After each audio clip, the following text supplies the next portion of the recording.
Allez, encore une petite vidéo pour vous expliquer un petit peu vraiment le b.a.-ba du cours.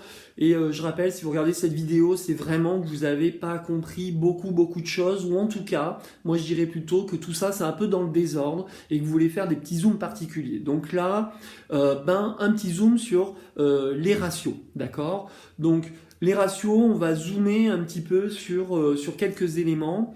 Déjà, première étape, si tu n'as pas fait ton bilan fonctionnel, tu peux pas faire tes ratios, d'accord? Donc tu peux les faire avec ton bilan en bidouillant un petit peu, mais globalement, moi je te conseille ton bilan fonctionnel.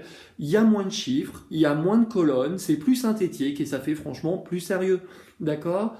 Donc déjà, tu peux aussi t'aider un petit peu de ton livre, hein, il est là pour ça. Donc moi, j'ai tout simplement te réexpliquer avec mes mots la page 174 et la page 175 sur quelques ratios qu'on attend de toi au BTS, d'accord? Alors bien entendu, si tu cherches un peu, si tu es pointu, alors déjà, j'ai envie de dire, si t'es pointu, peut-être que tu regardes pas cette vidéo, mais soit tu peux aussi aller chercher d'autres ratios, il en existe. Hein. Moi, j'ai un gros bouquin ici, comme ça, là, il a 500 pages, et des ratios, il y en a de partout.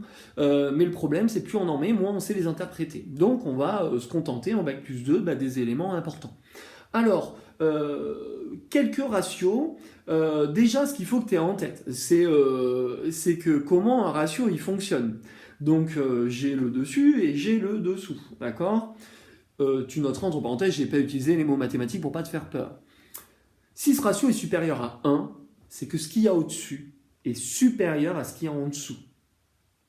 D'accord? S'il est inférieur à 1, c'est l'inverse. Alors, quelques ratios, page 174. Finalement, si tu regardes bien, ton ratio d'endettement et ton ratio d'indépendance financière, finalement, il n'y a qu'une chose qui change, c'est que pour le ratio d'indépendance financière, il faut que tu utilises ton bilan fonctionnel. Parce qu'on divise par les capitaux permanents. Capitaux permanents, en fait, sont tes ressources stables. D'accord? Mais globalement, c'est un peu le même état d'esprit. C'est-à-dire que quand je monte une entreprise, créer une entreprise, c'est prendre des risques. Et en fait, on va résumer, c'est prendre des risques financiers. C'est qu'il faut que je mette de l'argent sur la table pour payer mes investissements, tout mon actif, d'accord? Donc cet argent, je risque de le perdre.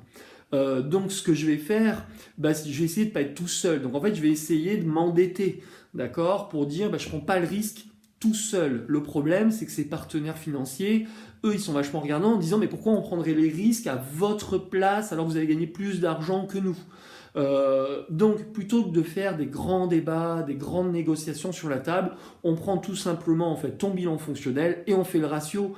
J'ai envie de dire, c'est un peu comme au Far West. Et les gars, c'est 50-50 quoi, d'accord? Si tu regardes ton ratio, on te dit quoi sur ton ratio d'indépendance financière? On est à 0,5. 0,5. Si tu fais x 100, ça fait 50%. C'est 50-50 les gars. Si je prends mon ratio d'endettement, il faut qu'il soit au maximum de 1. Les dettes en haut, d'accord, capitaux propres, c'est les miens, en bas, ça fait 1. Donc ça veut dire c'est pareil. 50-50. Mais si je fais 50 divisé par 50, ça fait 1. Donc en fait, on est sur cette idée-là. Donc j'ai envie de dire, les ratios, bossent un petit peu, mais c'est quoi un ratio? Tu vois, tu prends des chiffres, tu divises comme ça un petit peu, d'accord, hein, tu peux reprendre ton bilan à la page 178, tu fais des petits ratios, et globalement, si tu as compris le ratio, tu vas comprendre quoi. Et j'ai envie de dire, je ressors un peu. Rappelle-toi ton bilan fonctionnel. De toute façon, si tu prends ton passif, c'est toujours pareil. C'est ce que moi j'apporte, ce que les autres apportent. L'idée, tu vois, je regarde un peu sur la vidéo parce que je vois pas trop. L'idée, c'est que ça soit 50-50, voire tes partenaires financiers, ils vont vouloir que tu prennes plus de risques que les autres. Je reprends, ils vont vouloir que tu apportes plus d'argent qu'eux. D'accord? Et le risque, attention, c'est que si tu arrives en fait à ce cas-là, où en fait tes partenaires financiers, tes parties prenantes externes apportent plus d'argent que toi, tu as perdu ton indépendance. Attention, en cas de problème, on va te prendre ton entreprise. C'est ça que ça veut dire. D'accord? Tu perds le pouvoir. Problème de gouvernance. Ok. J'ai deux autres ratios à voir qui sont vraiment liés à des problèmes de gouvernance. D'accord? Donc page 175. Et c'est là où il y a l'apport du bilan en fait. Voilà pourquoi le bilan il nous apporte des informations qu'on n'avait pas sur le compte des résultats. C'est notamment mon rapport avec mes actionnaires. Alors tu vas me dire, mais l'actionnaire, ça peut être moi, je comprends pas. Ouais, ça peut être toi au début, mais tu vas très vite voir dans une création d'entreprise, au bout de 2-3 ans, si ça a bien marché, il va te falloir d'autres actionnaires parce qu'il va falloir apporter plus d'argent. Comme on avait vu en cours, plus ton activité croît, plus ton BFR augmente et plus il va falloir que tu finances pour augmenter ton FRNG. Mais tu finances d'où tout ça? Tu finances de tes capitaux propres. Donc, à un moment donné, et puis on est tellement mieux à travailler à plusieurs. D'accord? Donc là-dessus, eh bien, qu'est-ce que des actionnaires, on va dire un peu lointains de toi, on va dire vraiment des investisseurs, on va les appeler comme ça, c'est pas méchant, c'est pas négatif, ils vont regarder ce qu'on appelle la rentabilité financière. Eh bien, la rentabilité financière, c'est très simple. C'est voilà, moi je suis actionnaire, j'apporte 100 000 euros, ils vont me rapporter combien? Eh bien, je fais un ratio. Je vais prendre mon compte de résultat, je prends mon résultat, d'accord? Ça, c'est combien l'entreprise gagne. Je vais diviser parce que moi, actionnaire, j'ai apporté. Eh bien, ça donne combien je gagne pour ce que j'apporte. Tu vois, je parle en français, ce que je gagne par rapport à ce que j'ai apporté.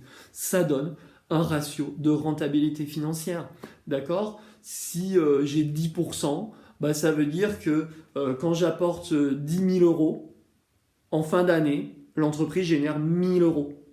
Donc, a priori, je suis susceptible de générer 10% de rentabilité. Alors, cette rentabilité, on ne dit pas ce qu'on en fait. Est-ce que je la réinvestis dans l'entreprise, autofinancement ? Est-ce que je la dégage en dividende? Donc voilà, l'actionnaire à un moment donné, il a dit il y a une rentabilité, j'aurais bien peut-être un peu en profiter, d'accord? Donc ce qu'on appelle la rentabilité financière. Bon, autre élément qui est plus lié éventuellement si tu voulais vendre une entreprise, si tu voulais la valoriser, si tu voulais t'endetter un peu plus, puis ne serait-ce que toi, savoir si un peu tu as fait les bons choix d'investissement. C'est ce qu'on appelle la rentabilité économique. Alors, économique, finalement, on aurait pu l'appeler, désolé pour les puristes, d'accord, ça s'appelle rentabilité économique, on est bien d'accord, mais là, la vidéo, elle est pour des gens qui n'ont pas trop compris. C'est un peu la rentabilité du cycle d'exploitation. J'en reviens toujours là. Si tu n'as pas compris le cycle d'exploitation, merci, il y a une petite vidéo sur le vocabulaire, d'accord, mais tu l'as peut-être déjà vu. Eh bien, je vais prendre mon résultat d'exploitation que je vais diviser par mon investissement. Investissement. T'as pas regardé la vidéo sur le vocabulaire, d'accord? C'est mon actif économique. C'est mon outil de production. C'est mon actif. C'est mon resto, c'est mes tables, c'est mes chambres, c'est mon spa, c'est mon bar, c'est ma boîte de nuit si j'ai des services annexes, etc. Donc, je prends mon résultat d'exploitation, divisé par ce qui m'a permis de réaliser ce résultat. Donc là, je suis bien sur l'exploitation. Et ça me donne, j'ai investi un nouveau spa, mais ça m'a augmenté mon résultat. Donc, mon ratio de rentabilité économique, il a grossi.